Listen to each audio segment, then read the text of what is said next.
এই সময় এত গরমের হাত থেকে বাঁচার একটাই উপায়, বিভিন্ন প্রজাতির সুস্বাদু সুমিষ্ট পাকা আম। মিষ্টি পাকা আম মুখের মধ্যে গেলেই যেন গরমের এত দাপটের কথা কয়েক সেকেন্ডের মধ্যে আমরা ভুলে যাই। আর ব্লিঙ্কিটের একটা ক্যারি ব্যাগ থেকে অনেক প্রজাতির আমেদের ঘর বাড়ির কথা আজকে জেনে গেলাম। পরেই দেখি কি লেখা আছে।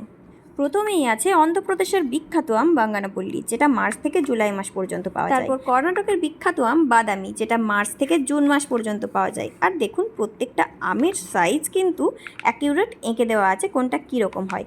তারপর কর্ণাটকের তোতাপুরি ঠিক এইরকম দেখতে। মহারাষ্ট্রের বিখ্যাত পায়রি আম এপ্রিল থেকে মে মাস পর্যন্ত পাওয়া যায় আর এই রকম আকৃতির হয়। এবার নিচের সারির দিকে যাই।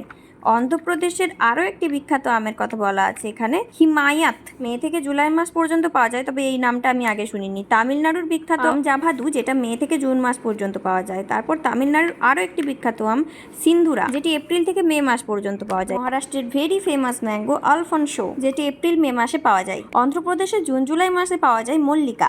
এরপর আমাদের পশ্চিমবঙ্গের আমাদের সকলের প্রিয় হিমসাগর আম, যেটা জুন জুলাই মাসে পাওয়া যায়। তারপর উত্তরপ্রদেশের বিখ্যাত আম দাসরি, যেটিও জুন জুলাই মাসে পাওয়া যায়। সব আমের শেষে আসে যেই আম বাজারে আমরা চৌসা নামে যেটিকে জেনে থাকি, সেটা বিহারের বিখ্যাত আম, যেটা জুন থেকে আগস্ট মাস পর্যন্ত পাওয়া যায়। তারপর গুজরাটের স্পেশাল কেসার, যেটিও জুন থেকে আগস্ট মাস পর্যন্ত। এরপর কর্ণাটকের রাসপুরি, এটিও বর্ষার আম, জুন থেকে আগস্ট। অন্ধ্রপ্রদেশে এই সময় পাওয়া যায় ইমাম পাসান্ত। আর সব শেষে উত্তরপ্রদেশে এই সময় জুন থেকে আগস্ট মাসে পাওয়া যায় ল্যাংড়া আম। তো এই হলো আমাদের প্রিয় আমগুলির ঘর বাড়ির পরিচয়। তাহলে ব্লিঙ্কিট আস্তে আস্তে ইনফরমেটিভ হয়ে যাচ্ছে, তাই না? ভিডিওটি ভালো লাগলে অবশ্যই একটি লাইক দিয়ে যাবেন।